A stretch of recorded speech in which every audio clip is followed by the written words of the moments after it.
Hi everyone, thank you so much for all the lovely comments on this album. So many of you loved it and I'm just so happy that you guys are enjoying this tutorial. However, there were a few who were actually a little confused by the steps I had taken to get here. So this video is for them, for like a newbie or someone. I am gonna add a little tiny bonus at the end just to show you off of the paper I'm doing, but you can forward it. But I want to go slower, just not a whole album, just the technique that I used.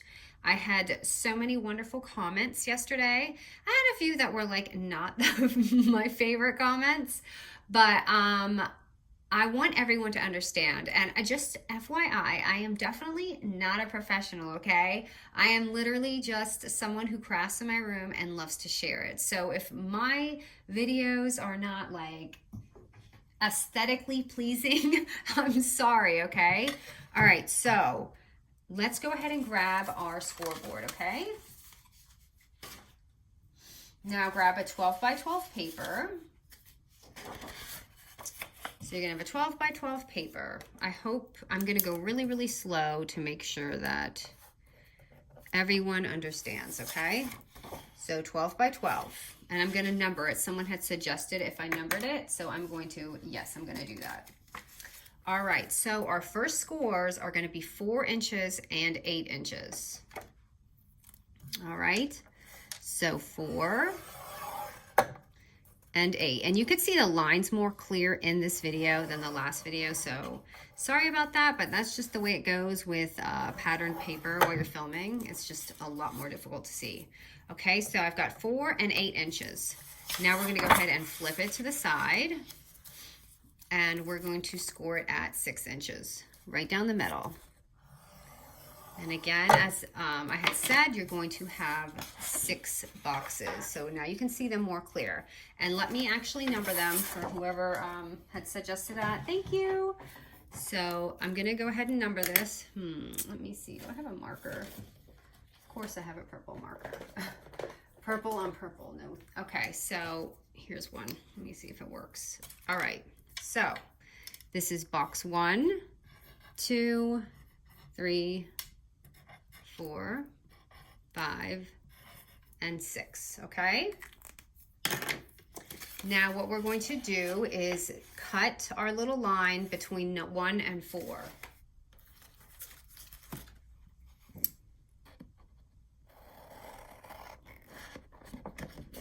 Just up to that 1 and 4 little corner right there. So you can see right here. Okay, so 1 and 4 in between is cut.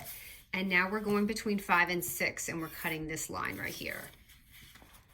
So only cutting here to here. Oh my goodness, I'm grabbing string with me.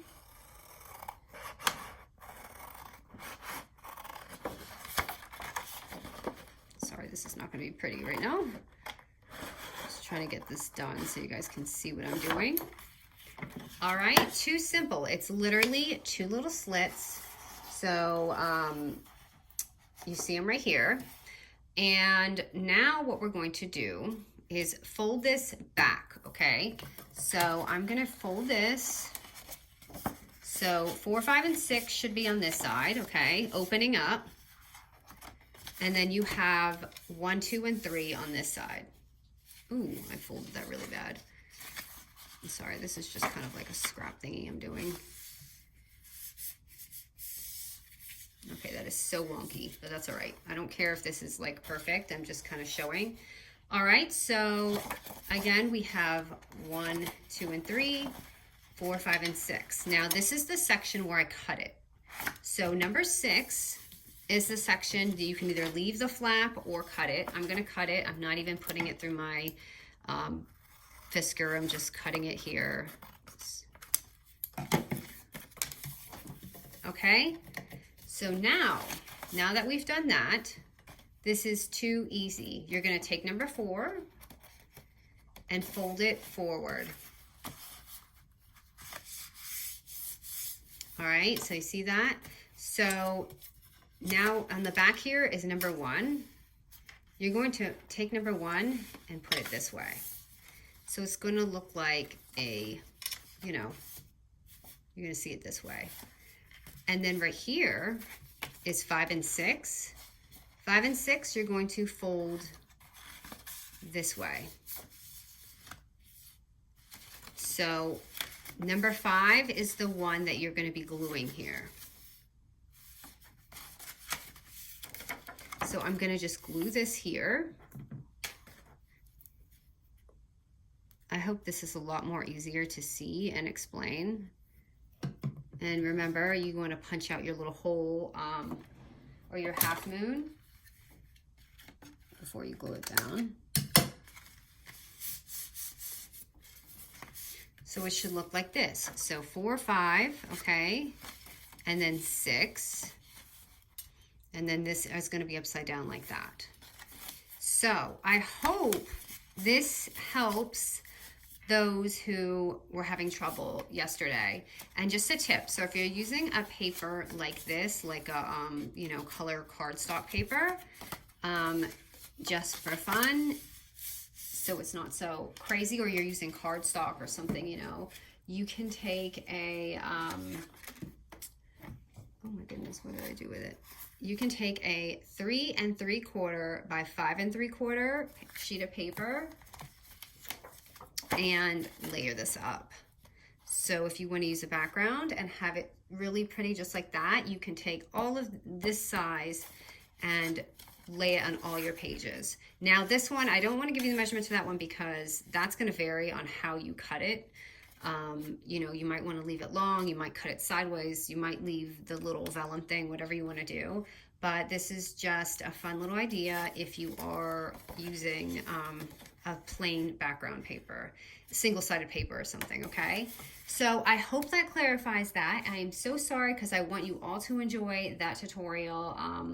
And I know that paper was so busy. I don't blame you, especially if you're a newbie. So if you have any other questions, oh, and then also I had one more question. The little tiny envelope that I used, the little die, the Laura Ballora, so if you can't find it and you want to use it on your envelope punch board, which I don't personally, I've never made a tiny envelope on there. My envelope is 1.5 by 2.5 inches. It's super itty bitty. So if you're trying to replicate that for embellishments, that's the size. All right, guys, thank you so much. I am actually working on an embellishment album right now. I'm really excited about it because it's easy and just like kind of like one of those duh things to make embellishments easier. And hold on. Yeah. I was gonna show, but I can't. I realized it'll blow the whole thing. All right, guys, thank you so much.